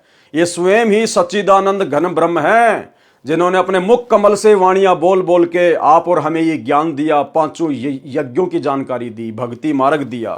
ये स्वयं सच्चिदानंद घन ब्रह्म है, स्वयं अविनाशी परमात्मा है, सर्व सृष्टि के मालिक हैं। वह तत्व ज्ञान जिसे ऊपर की वाणी में निर्गुण रासा कहा है, नहीं मिलने से सर्व साधक जन्म मरण के चक्कर में रहे। मार्कंडे ऋषि ब्रह्म साधना कर रहा था। श्रीमद् भगवद गीता अध्याय 8 श्लोक 16 में कहा है कि ब्रह्म लोक में गए साधक भी पुनरावर्ती अर्थात बार बार जन्म मरण के चक्कर में रहते हैं। यानी 21 ब्रह्मांड की सर्वोत्तम साधना है काल साधना, ब्रह्म साधना। गीता अध्याय 8 श्लोक नंबर 13 में उस काल का मंत्र है, ओम इति एक अक्षरम ब्रह्म व्यवहारण माम अनुशमरण ये प्रयाति तजम देयम सयाति प्रमाम गतम। ओम नाम की साधना करके और घोर तप करके साधक कहां जाता है? ब्रह्मलोक में, जो 21 ब्रह्मांड की सर्वश्रेष्ठ उपलब्धि है, यानी 7 स्टार होटल। उस ब्रह्मलोक में जाने के बाद भी जब तक उसकी भक्ति कमाई है, वो तप की कमाई है, ओम नाम की कमाई है, तब तक वो मौज करेगा। फिर उसके बाद वो नीचे 84 लाख योनियों में गधे कुत्ते के शरीरों में डाला जाएगा। तो ये तो यहां के काल की, ब्रह्मा विष्णु महेश के पिताजी की, दुर्गा के पति की, जो 21 ब्रह्मांड का नकली भगवान है, ये उसकी साधना का परिणाम है। तो बताइए फिर साधक क्या करेगा? औरों की साधना करके हम कैसे अविनाशी हो सकते हैं? हम कैसे सुख सागर में जा सकते हैं? तो केवल एकमात्र सतगुरु रामपाल जी की भक्ति, तत्वदर्शी संत सतगुरु रामपाल जी, जो कि स्वयं कबीर परमात्मा है। कबीर परमात्मा स्वयं ही तत्वदर्शी संत की भूमिका निभाते हैं। जगत गुरु संत रामपाल जी, जगत गुरु की भूमिका केवल परमात्मा निभाता है कबीर जी। जाति हमारी जगत गुरु, परमेश्वर है पंथ, गरीबदास लिखित पढ़े मेरा नाम निरंजन कंत। जगत गुरु जो पूरे संसार को ज्ञान दे, पूरे जगत को ज्ञान दे। और भाई पूरे जगत का ज्ञान, पूरी सृष्टि का ज्ञान केवल परमेश्वर को हो सकता, किसी और को नहीं। तो संत रामपाल जी स्वयं वो परमेश्वर हैं, जगत गुरु हैं। इनकी भक्ति से सदा सदा के लिए हमारा जन्म मरण समाप्त होगा। वाणी संख्या 4, असंख्य जन्म तो हे मरत्या होंगे, जीवित क्यों न मरे रे। और 12 मध्य मैल मठ बोरे, बहुर न दे धरे रे। सरलार्थ, हे मानव तू अनंत बार जन्म और मर चुका है, सत्य साधना कर तथा जीवित मर। जीवित मरने का तात्पर्य है कि भगत को ज्ञान हो जाता है कि इस संसार की प्रत्येक वस्तु अस्थायी है। यह शरीर भी स्थायी नहीं है, जन्म मृत्यु का बखेड़ा भी भयंकर है। इस संसार में दुख के अतिरिक्त कुछ नहीं है। मानव शरीर प्राप्त करके मोक्ष प्राप्त नहीं किया तो पशु जैसा जीवन जिया।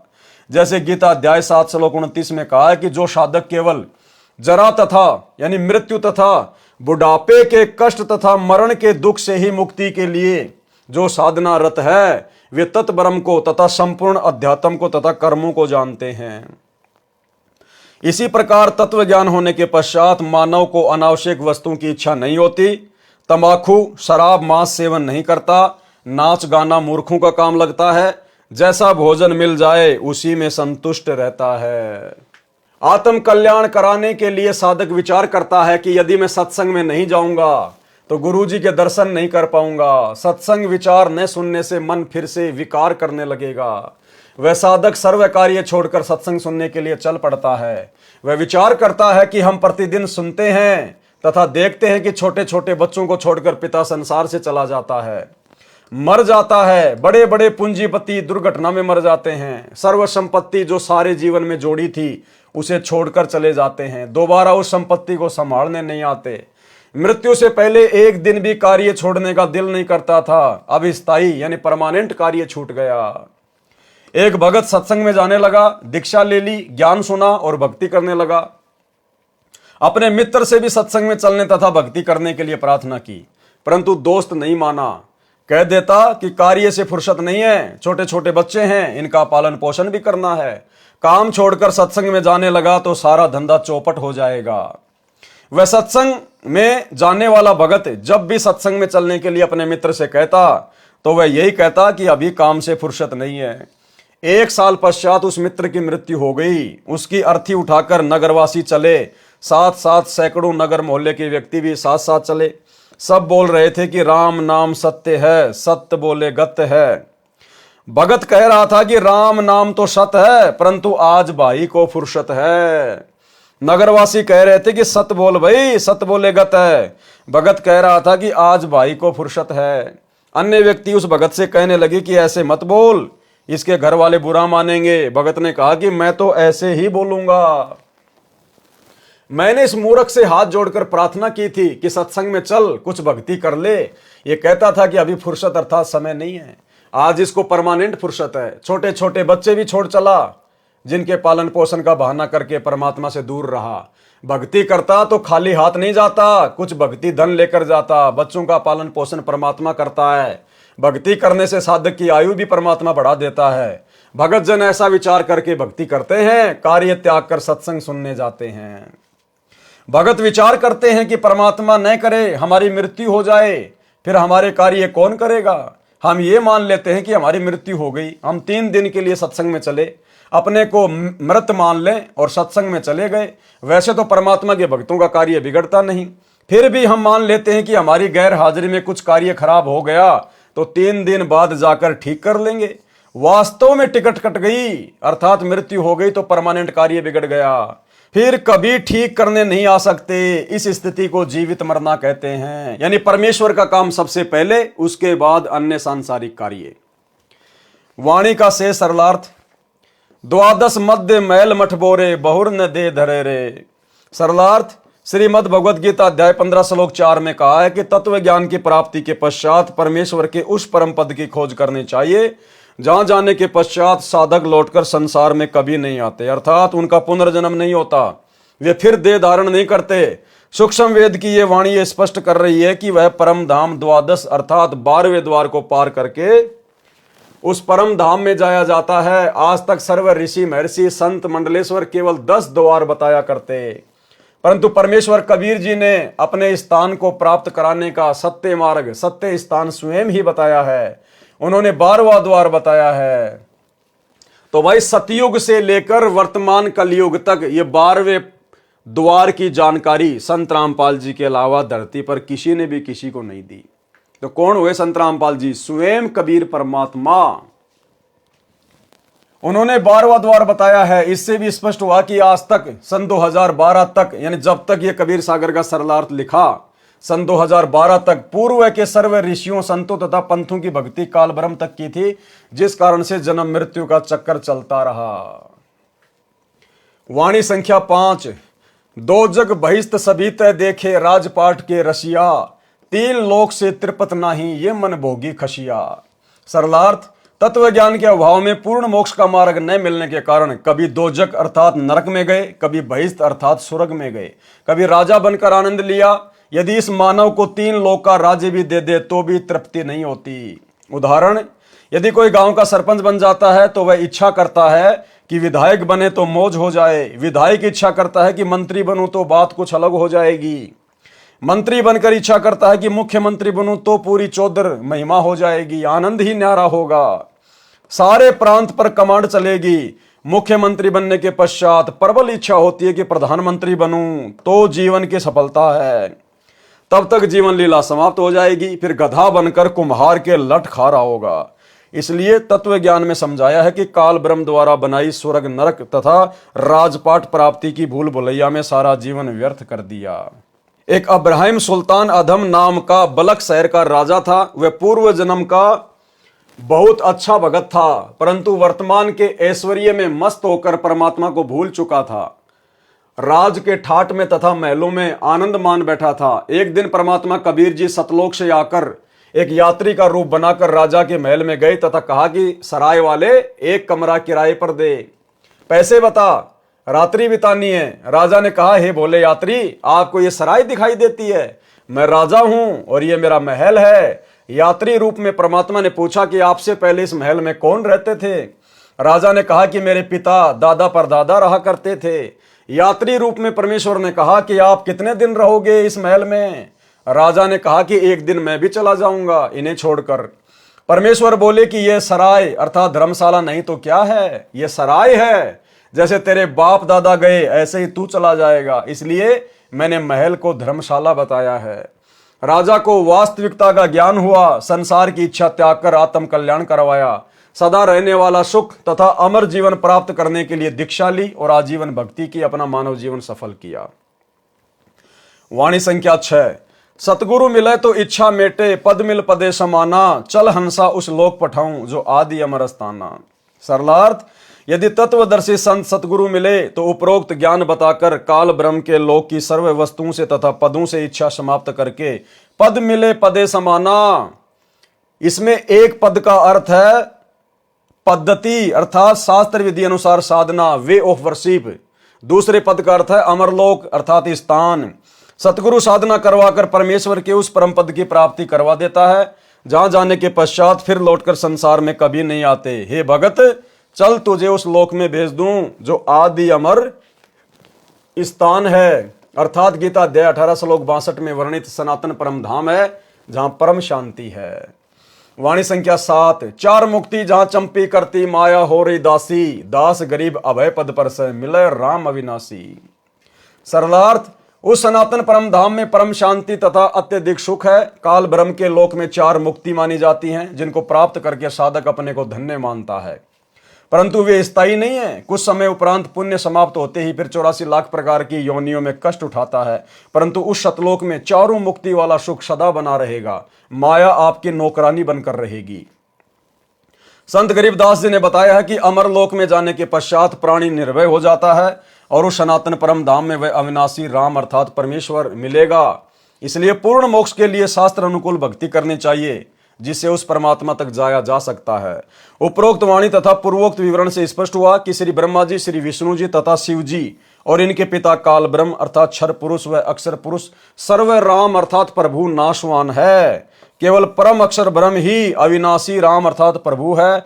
उस परमेश्वर की भक्ति से ही परम शांति तथा सनातन परम धाम अर्थात पूर्ण मोक्ष प्राप्त होगा, जहां पर चार मुक्ति का सुख सदा बना रहेगा। माया अर्थात सर्व सुख सुविधाएं साधक के नौकर की तरह हाजिर रहती हैं। सूक्ष्म वेद में कहा है कि कबीर माया दासी संत की उबे दे आशीष, विलसी और लातू छड़ी सुमर सुमर जगदीश। भावार्थ, सर्व सुख सुविधाएं धन से होती हैं, वह धन शास्त्र विधि अनुसार भक्ति करने वाले संत भगत की भक्ति का अन्न उद्देशित उत्पाद बायो प्रोडक्ट होता है। जैसे जिसने गेहूं की फसल बीजी तो उसका उद्देश्य गेहूं का अन्न प्राप्त करना है, परंतु भूस अर्थात चारा भी अवश्य प्राप्त होता है। चारा तूड़ा गेहूं के अन्न का अन्न उद्देशित उत्पाद बायो प्रोडक्ट है। इसी प्रकार सत्य साधना करने वाले को अपने आप धन माया मिलती है, साधक उसको भोगता है, वह चरणों में पड़ी रहती है, अर्थात धन का अभाव नहीं रहता, परंतु आवश्यकता से अधिक प्राप्त रहती है। परमेश्वर की भक्ति करके माया का भी आनंद भगत संत प्राप्त करते हैं तथा पूर्ण मोक्ष भी प्राप्त करते हैं। कबीर सागर के अध्याय आत्मबोध का सारांश संपूर्ण हुआ। सत साहे। तो भाई और बहनों, आज के वीडियो में केवल इतना ही, गुरुदेव भगवान के आशीर्वाद से। और कल रात्रि 8 बजे सभी भाई बहन फिर से दास के Facebook page Pawan Das is live के ऊपर लाइव जुड़ेंगे, एक नए वीडियो के साथ में, एक नई आध्यात्मिक जानकारी के साथ में। गुरुदेव भगवान आप और हमारे ऊपर जिस प्रकार से दया कर रहे हैं, अपने कर कमल से लिखित पुस्तकों के ऊपर वीडियो बनवा रहे हैं, आप और हम भाई बहनों ने प्रत्येक वीडियो से कुछ न कुछ शिक्षा लेकर अपने जीवन में लागू करना है। तभी भाई और बहनों गुरुदेव भगवान के द्वारा लिखने का, दास के द्वारा वीडियो बनाने का और आप भाई बहनों के द्वारा इतना समय निकालकर सुनने का कोई फायदा होगा। तो आज के वीडियो में केवल इतना ही। सभी भाई बहन वीडियो को ज़्यादा से ज़्यादा शेयर किया करें, खुद भी इन बातों के ऊपर अमल किया करें, गुरुदेव भगवान से प्रार्थना किया करें और हम सब ने इसी मनुष्य जन्म को अपना अंतिम मनुष्य जन्म बनाना है। अपनी भक्ति को पूर्ण मर्यादा में रहकर सफल करना है, गुरु को प्रसन्न करके। और गुरु किन किन कर्मों से दुखी होगा, किन किन बातों से दुखी होगा, वीडियो की शुरुआत में आपको बता दिया गया है। तो ऐसी महागलतियां जो गुरुदेव का कलयुगी परिवार कर रहा है, आश्रम संचालक कर रहे हैं, कोऑर्डिनेटर कर रहे हैं और इन सब के पीछे अंधी होकर चल रही अंध संगत कर रही है, आप और हम सत्सेवक भाई बहन करने से बचें। तो आज के वीडियो में केवल इतना ही। कल रात्रि 8 बजे फिर से लाइव जुड़ेंगे। तब तक गुरुदेव भगवान हम सबको आज्ञा दे, इजाज़त दे, आशीर्वाद दे। बंदी छोड़ सतगुरु रामपाल जी भगवान की जय हो।